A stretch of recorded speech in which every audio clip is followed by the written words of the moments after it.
So it's cool that it's getting pointed out and noticed. What would you say your message is to the world? You know, if you had like one thing that people wanted to take away from Shy Guy, what would that be? That would be, I would think, love.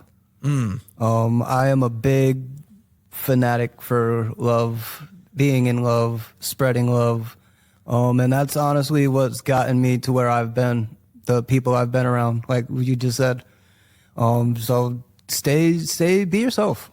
Do not change. The right people will come along and the wrong ones will leave. Yeah, and I think being yourself, I know it's like it's a very popular topic on this podcast. It's very, very true. I'm like, there's only one you. Yeah, and the thing is, like, you know, you can't fake the funk, dude. It's like some people are meant to lock in and, like, you know, be homies, and others just don't connect in that way too. You know what I mean? So it's like being yourself is just gonna make you happier in the long run too, because you don't have to adjust yourself to like, oh, this is going to make them happy. Yep. Oh, this is going to... I do the same thing with my personal life. Like, Shy Guy and Kyle are the same person. Who I am on Instagram, who I am here right now, who I am at work, I don't change. And you know what? People see, I'm telling you, because you know what? I've worked with people in the past. People can see right through it. I had this artist that I worked with a very long time ago who wouldn't do interviews or anything like this because he wasn't himself. You know what I mean? The artist that he portrayed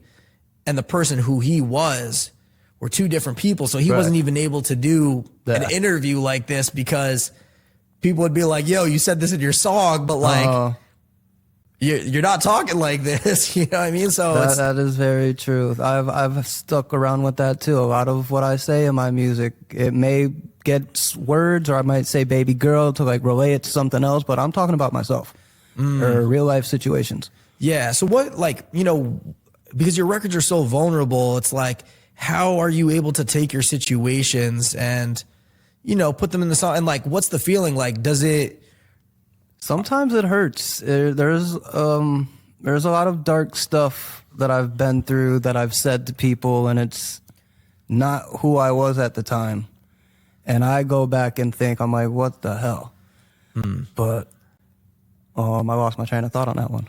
No, but you know, you said something interesting where you say it's like not who you were at the time. It's like, is it because you thought like you had to like be somebody else basically to like fit in? Else to fit in or to go along with the situation. It didn't feel like something I could just walk into and be fine with. I had to like either force myself or just tough it out and sit there.